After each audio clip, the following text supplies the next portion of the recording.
Na hát sziasztok! Üdvözöllek benneteket itt a következő videóban. Hát a mai napon egy kérdésre szeretnék, vagy nagyon sok kérdésre szeretnék reagálni, ugyanis azt többen is írtátok nekem egyébként, tehát privátban is szoktátok kérdezni, valaki kommentelte is egyébként a videó alá, hogy nagyon jó, hogy látjuk azt, hogy a drónoknak van létjogosultsága akár mezőgazdasági, ipari területeken, tehát van neki tudása, hasznos értéket tud teremteni, viszont mindig az a kérdés, és ezt tényleg nagyon sokan felteszitek nekem, hogy mennyire kelendő maga ez a szolgáltatás, tehát mennyire van erre igény a piacon, ezekre a térinformatikai, vagy egyszerűen akkor azt mondom, hogy drónos szolgáltatásokra, akár iparba, mezőgazdaságba. Sokan kérdezik, hogy mennyi pénzt lehet ezzel keresni, de összességében, hogy mennyire kelendő ez, mennyire eladható maga a szolgáltatás, és például mondjuk van-e értelme belekezdeni, foglalkozni ezzel, vagy nincs, vagy például mondjuk mennyire telített a piac, mennyire nem telített a piac, tehát ezeket a kérdéseket nagyon gyakran megkapom, és azt gondoltam, hogy egy videóban szeretnék erre válaszolni, úgyhogy ha téged is érdekel a válasz, akkor kérlek, kövess be a csatornát, lájkold a videót, és csapjunk is bele. Na most azért azt hozzáteszem, hogy az előző videóimban is, tehát láthattátok, hogy én mindig elmondom a véleményemet az adott dologgal kapcsolatban, ami nem mindig egyezik mondjuk a szakmának vagy köztudatba beépült véleménnyel, viszont én az én tapasztalataimat én eddig mindig megosztottam veletek, és megmondom őszintén, hogy ez ezután is így lesz, tehát ezért mondom, hogy én csak a tapasztalatok alapján szoktam bármilyen információt megosztani, vagy bármit igazából kijelenteni, vagy elmondani, illetve azoknak a véleménye, meg azoknak a tapasztalata alapján, akik mondjuk akár nálam végeztek, és tanulóként, és mondjuk dolgoznak, mondjuk magában az iparban, vagy például azok az emberek, akikkel az elmúlt években együtt dolgoztam, tehát ezeknek az embereknek a tapasztalatait természetesen kikérem, és ez alapján szoktam információt megosztani. Na most miért gondolom, hogy azért van létjogosultsága ugye ennek az egész térinformatikai megoldásoknak, még hogyha nem is feltétlen vállalkozói szemlélettel megyek neki. Hát az elmúlt egy évben vagy másfél évben azért találtam nem is egy, nem is kettő olyan állásajánlatokat viszonylag nagyobb cégeknél, amik kimondottan mondjuk drón operátort kerestek, leginkább egyébként építőiparban. Hát most tudnék két céget is említeni, nagyon híres építőipari cég itt Magyarországon is, akiknél volt az elmúlt egy évben ilyen nyitott állás lehetőség. Nem fogom mondani a cég nevét, mert nem tudom, hogy sértek-e ezzel valamilyen jogot, ezért inkább nem mondom, de volt ilyen nyitott állás lehetőség, mint drón operátor. Tehát volt ilyen, meg van ilyen. Ez mondjuk 3 évvel ezelőtt, 4 évvel, 5 évvel ezelőtt ilyen nem volt szinte egyáltalán, de az elmúlt egy-másfél évben megjelentek ezek az tehát építőiparban is azért lehet észrevenni, hogy nyilván látják azt, hogy nagyobb területeket is mennyire hamar be tudunk ugye digitalizálni. Tehát megint az az értelme a mi munkánknak, hogy a mezőgazdasági területet, meg az ipari területet, hogyha nagyon le akarom sarkítani az egész munkavégzést, akkor a lehető legjobb minőségben digitalizáljam be, és ne úgy kelljen mérést végezni, hogy én kimegyek és mérőszalagozok és körbejárom a 50 hektáros területet, hanem az elkészült, digitalizált vagy digitális reprezentáció alapján tud méréseket végezni, mondjuk a kivitelező. Mert ott is megmondja, hogy én megcsinálom arról a bányai területről, tehát már ott is például úgy szerződnek, hogy megmondják, ez tavaly is egy 45 hektáros területet havi rendszerességgel mértünk be, hogy megmondják, hogy ilyen felbontású legyen, ilyen rendszerrel dolgozhatsz, RTK-nak kell lennie, stb. Sorolhatnám, és akkor így kötnek veled például mondjuk szerződést. Tehát ez teljesen egy valós dolog. Tehát, és akkor megmondja azt, hogy milyen formátumba exportáljam ki azt a modellt, hogy ő majd fel tudja dolgozni a saját szoftverébe, a Revitbe, vagy az autókatba, vagy nem tudom mibe, amit éppen használnak. Tehát ez egy teljesen valós dolog. Építőiparban rájöttek, és földmérő mérnökök is használják aktívan a technológiát, akár mondjuk egy egy emberrel, egy embernek az alkalmazásával, akinek csak az a lényeg, hogy adatot gyűjtsön a területekről, vagy akár komplet szolgáltatásban is megjelenik. Szóval van ilyen építőiparban. A másik, a mezőgazdasági oldal, ugye például, hát ott meg szintén azt tapasztaltam, hogy az elmúlt, és megint csak azt lehet mondani, hogy nem volt ilyen 3 évvel ezelőtt, meg 4 évvel, meg 5 évvel ezelőtt, hogy például mondjuk precíziós, tehát precíziós szaktanácsadót keresnek, vagy tehát ilyen precíziós embert keresnek, aki ért a térinformatikai megoldásokhoz. Tehát ilyen nem volt, és több helyen, tehát idén is, több helyen találkoztam nyitott állás lehetőségekkel, de megint csak, tehát nem mellékállás, nem 4 órás segéd, vagy hogy hívják, másodállás, hanem 8 órás bejelentett főállás munkaviszony 40 órába. Tehát és ilyenek vannak, most is egyébként pár nappal ezelőtt kaptam mert én fel vagyok ezekre iratkozva, és akkor én is kapom, mert engem is érdekel, hogy tudjak nektek is esetleg mondani, segíteni. Ezért én is feliratkoztam több portálnál, megadtam a adataimat, hogy mivel foglalkozok, stb. És a hozzá kapcsolódás lehetőség küldi nekem a rendszer. Egyébként napi szinten nyilván ebből mondjuk nagyjából havonta 1-2 releváns, de ez más kérdés, de van. Tehát van ilyen. Tehát nyilván ez nem egy olyan szakma még itt Magyarországon sem, mint egy 10 vagy 15 évvel ezelőtt létező szakma, ami most nyilván nem mondok semmit, mert nem akarok senki a lelkébe gázolni, pedig ez nem bántás, hanem egész egyszerűen ugye itt az a lényeg, hogy vannak olyan szakmák, amiket ismertek 20 évvel ezelőtt is. Tehát tudja az idős gazdálkodó, a 60 fölött is, a 40 fölött is, az alatt is, tehát meg mi is tudjuk, meg a 20-asok is tudják, hogy 30-asok, hogy van ilyen szakma, és tudjuk azt, hogyha meghívod ezt a szakembert, az saját otthonodba akár, akkor tudod, hogy tehát számítasz arra, meg tudod becsülni, hogy milyen eredményt fog majd ugye ő csinálni. Ugye? Tehát, hogy de a drónozás, meg a térinformatika azért nem ilyen, mert még nem tudják nagyon sokan, ipari mezőgazdasági területeken is, hogy mit lehet vele csinálni. Ugye ebben próbálunk segíteni, ezért foglalkozok én is edukációval, hogy segítsük a piacot, hogy minél hatékonyabbak tudjanak lenni. A másik az, hogy szerintem én azt tapasztalom, hogy kicsit rossz irányból közelítjük meg magát a szolgáltatásnak az eladását, vagy az értékesítését.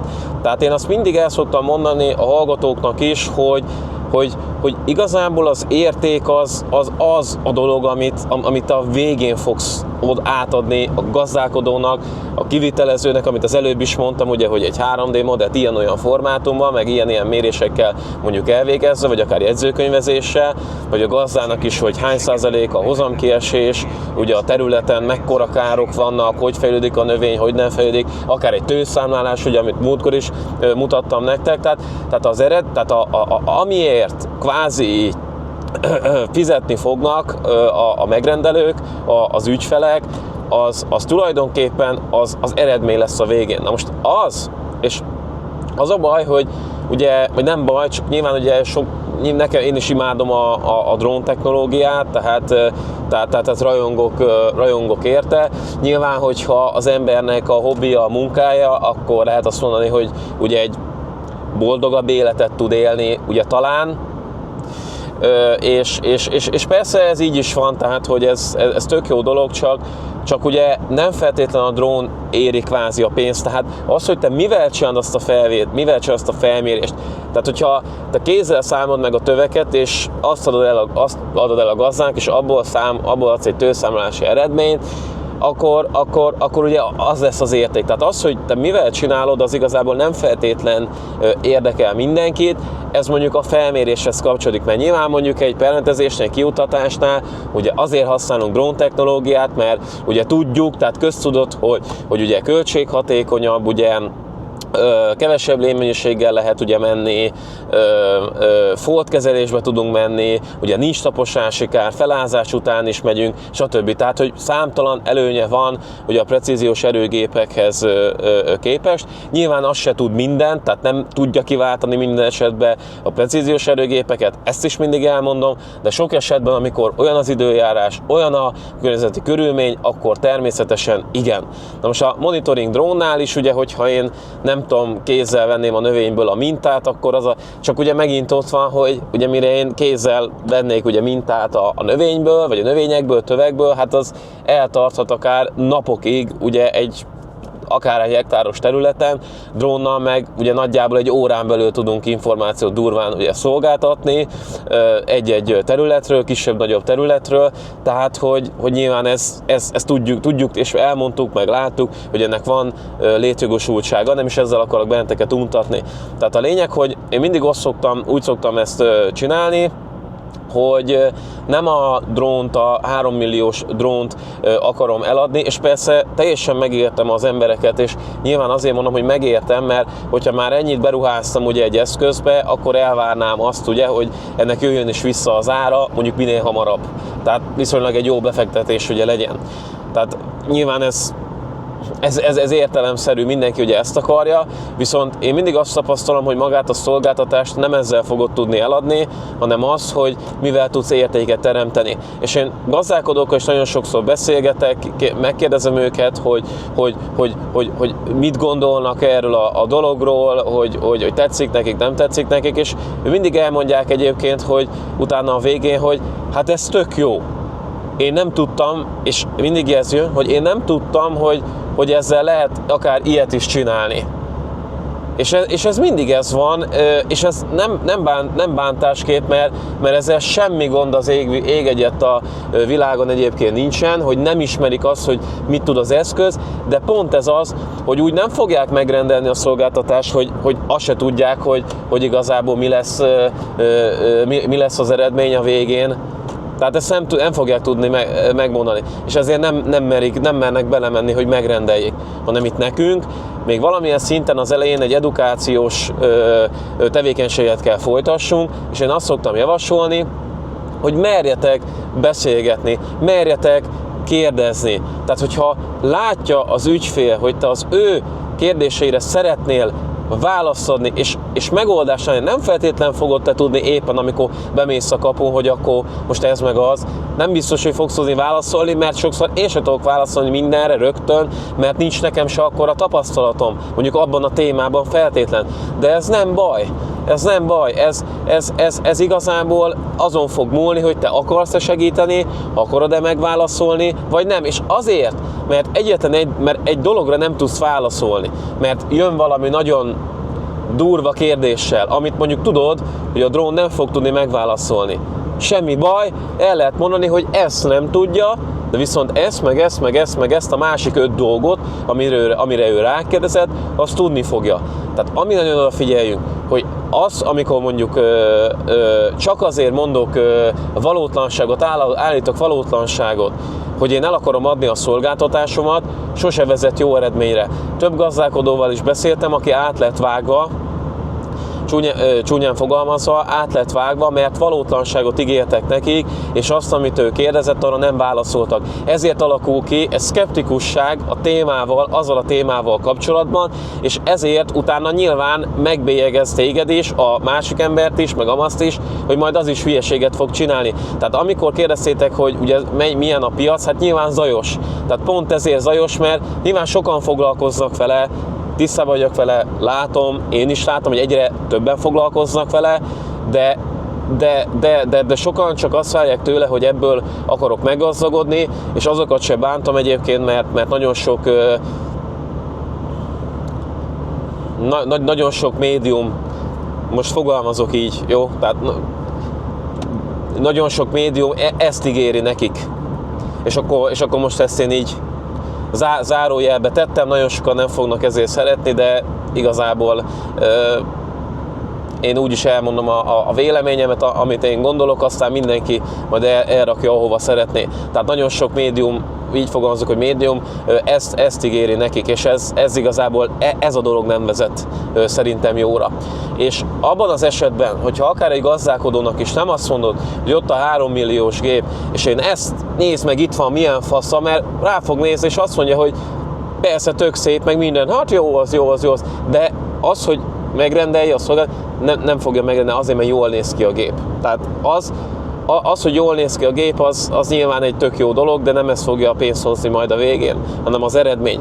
És akkor tulajdonképpen én ezt úgy szoktam csinálni, hogy azt mondom, hogy esetleg arra van-e opció, van-e lehetőség, hogy mondjuk egy mintát vegyünk ugye a területből, nem kell, és nem kell nagy 100 hektárokra gondolni, tehát nem kell, itt vagyok Ferihegynél is, közben egyébként itt megy az Airbus, most száll le, pont itt az autópálya fölött, csak pillanatra megállt a szemem, nagyon-nagyon szeretem a légijárműveket, ugye, a pilóta, tehát azokat is ugye, ahol a pilóta a fedélzeten tartózkodik, meg azokat is, ahol ugye nem.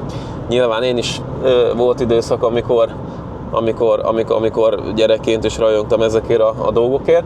Na, szóval visszatérve, tehát nem 100 hektárokra kell itt gondolni, hanem mondjuk egy 5 hektár. Ami azt mondja, hogy na most ez a terület, ez marhára érdekel, hogy esetleg mit látunk felülről, esetleg mi látszik. És az 5 hektár te beméred igazából egy 10 perc alatt, abból adatot szolgáltatsz egy óra alatt, de lehet, hogy ezen másfél óra beleölt munka miatt fogsz kapni utána folyamatos megrendelésre mondjuk egy 200 hektárt. Érted? Tehát ezt így kell gondolkozni, nem egyből odaállni és el kell adni a 3 milliós drónt, hanem így kell sajnos gondolkozni. És ezért tudom, az elején kollégákkal szoktuk egyébként viccesen mondani, hogy hát ez egy költséges hobbi az elején.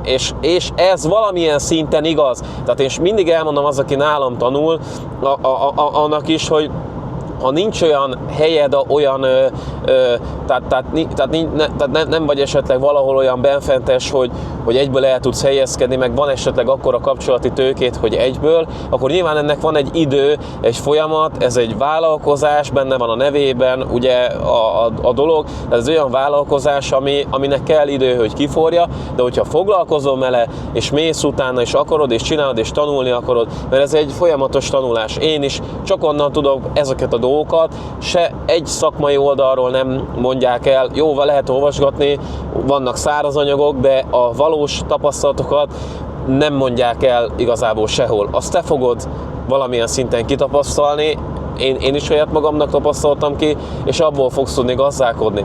És ezért gazdálkodókkal beszélgetünk, tanulunk tőlük, megkérdezzük, hogy mi a baja, és oda megyünk, amit ők ugye mondanak, és ezzel már, hogyha te bemész, és veszel egy mintát, na most egyrészt a gazda is örülni fog, mert látja, ha nincs baj a területtel, annak csak örül, de akkor bebizonyosodott, hogy nincs baj a területtel. Tehát nem mindig ugye nyilván a hibát keressük, de nem mindig van hiba, ez nem baj. De legalább látja, hogy ezt alá tudtuk támasztani, ugye ezt az állítást.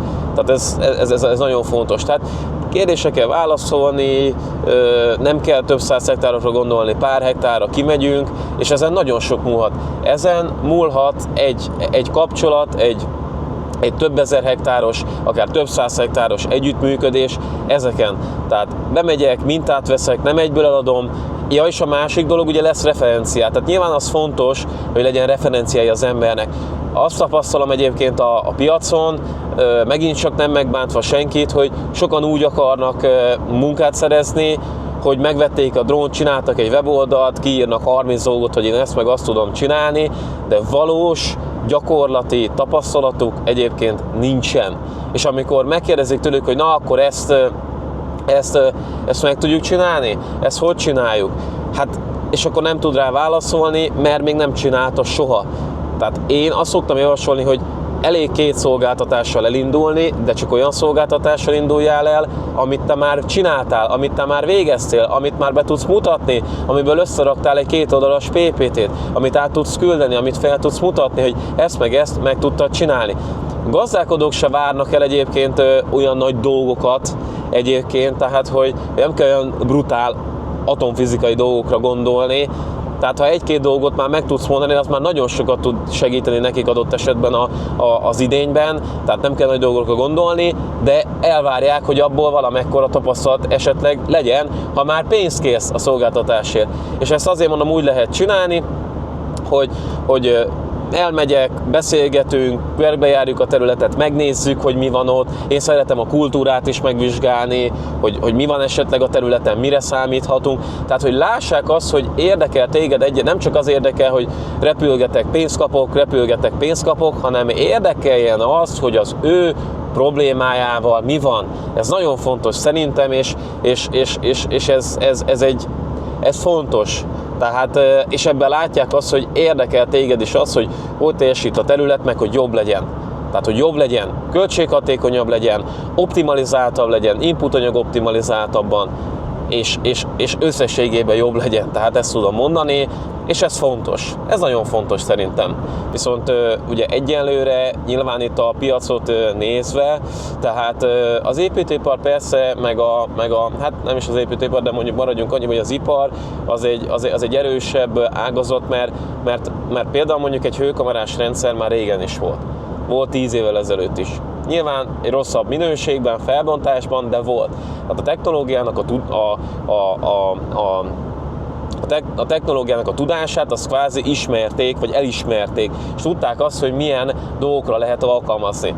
És ezért mondjuk egy hőkamerás mérés, akár mezőgazdaságban, akár iparban egy sokkal jobban felkapottabb dolog, és egy sokkal jobban eladhatóbb dolog rövid távon például, mondjuk egy mezőgazdasági szolgáltatás, mert a mezőgazdaságban még nem feltétlen álltak rá sok helyen ugye a precíziós dolgokra, ezért ugye ott nyilván kevesebb a kereslet még egyelőre valamilyen szinten, de én mindig azt mondom, hogy fejlődünk, tehát ha megnézzük ugye a területeket, megnézzük most is ugye a csapadék problémát, amit beszámoltam nektek, a múltkor is megnézzük a talajadottságokat, a trendet, hogy romlik ugye évek óta, milyen rossz a vízfelhasználás, a vízkészlet probléma, akkor ugye ezzel ugye foglalkoznunk kell, és az a precíziós szemlélet, ez előbb-utóbb még felkapottabb lesz. Tehát úgy mondom, hogy ez egy folyamatosan feltörekvő dolog,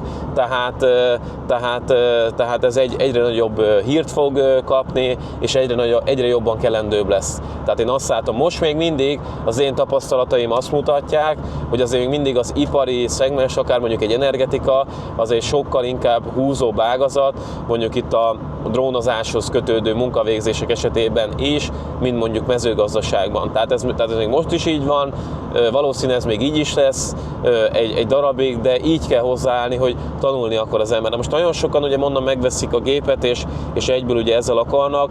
Itt sajnos időt kell beletenni, nem kímélve, menni kell utána, gyakorolni kell, tanulni kell, és szerintem csak utána válik eladhatóvá ugye az a szolgáltatás. És ugye azt tapasztalom, hogy nagyon sok embernek ehhez nincs sem ideje, sem ugye türelme. És ezért van az, hogy nagyon zajos a piac, tehát hol csöndesebb, hol ugye zajosabb, én így szoktam fogalmazni, mert egész egyszerűen ugye az, hogy megvan a gépem, kiraktam egy weboldalt, attól még nem fog egyből jönni, ugye folyamatosan, nem fog csörögni folyamatosan a telefon, hogy akkor ezt szeretném megrendelni, mert ez nem így működik. Tehát ezzel időt kell tölteni, edukálni kell azért valamilyen szinten a piacot, és utána viszont azt mondom, hogy pár hónap alatt meg lehet azt a fix, stabil ügyfélkört találni, aki mondjuk folyamatos megrendelést tud számodra biztosítani. Tehát itt megint csak arra kell gondolni, hogy stabil legyen, hogy mai világban stabilitás legyen, lehessen ráépíteni, legyen ugye kiszámítható, tehát ma sajnos jelenlegi gazdasági helyzetben ugye erre kell támaszkodni, ezt kell ugye elérni, és el lehet, tehát nem lehetetlen, de időt kell beleszánni, tehát nem elég csak a gépet megvenni, időt kell beleszánni.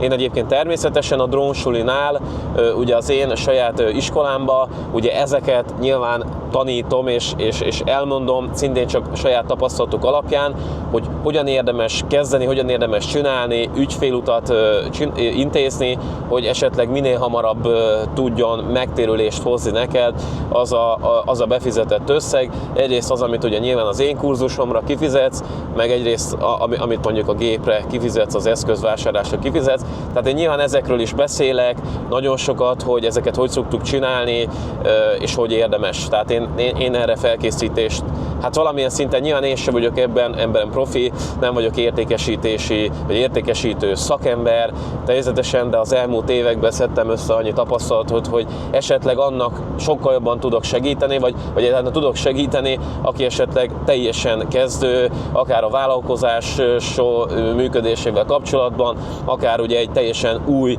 technológiával kapcsolatban, mert ugye azt szeretné ugye szolgáltatni lényegében. Egy másik érdekesség röviden, tehát hogy itt az országrészek között is azért van valamilyen szinten ugye különbség így az igénybe vétel, tehát magát a szolgáltatás megrendelését illetően. Ugye képeztem már nyugati országrészből is hallgatókat, dolgoztam is ott, meg keletibe is, és és azért lehet látni, hogy akár egy nyugati szemléletmódból adódóan, mondjuk egy Tolna, Somogy, Győr, Moson, Zala megye az akár sokkal erősebb lehet, mint mondjuk adott esetben, ahol én élek, mondjuk egy Békés. Ez most jelenleg így van, én is ezt tapasztaltam, viszont későbbiekben itt is változnia kell. Tehát mondjuk, amit mondtam, hogy ilyen precíziós álláslehetőségek, leginkább egyébként, meg például mondjuk volt egyébként ilyen távvezeték ellenőrzéses álláslehetőség is. Egyébként szintén nem mondom a cégnek a nevét, de ezek mind inkább nyugati Magyarországhoz kapcsolódott, úgyhogy ilyen van benne, de előbb-utóbb ugye itt is. Tehát itt egy picit többet kell az edukációba belerakni. Én azt láttam, de amiket elmondtam, az én összességében érvényes az összes megyére, mondjuk itt Magyarországon. Úgyhogy srácok, nagyjából szerettem volna azokra a kérdésekre válaszolni, hogy mennyire telített a piac, mennyire van rá igény. Remélem, hogy sikerült válaszolni. Ha bármilyen kérdésetek van, akkor ugye tudjátok, itt a komment szekcióba nyugodtan tegyétek föl. Tudjátok, ha oktatásra van szükség, akkor www.droneshop.hu, illetve hogyha drón szeretnétek vásárolni, akkor pedig a www.droneshop.hu. Most nem sokára megérkezek egyébként oda, ahova tartok, és akkor utána pedig a következő videóban pedig folytatjuk akár ezt a kérdez-feleleket. Nyugodtan írhattok témákat is, egyébként kommentbe is, amiket szeretnétek megtudni, válaszoljak rá, és akkor megpróbálok egy rövid videó keretében arra válaszolni. Ez most egy ilyen volt, remélem, hogy tetszett, kérlek iratkozzatok fel a csatornára, repülésre fel, minden jót, addig is, sziasztok!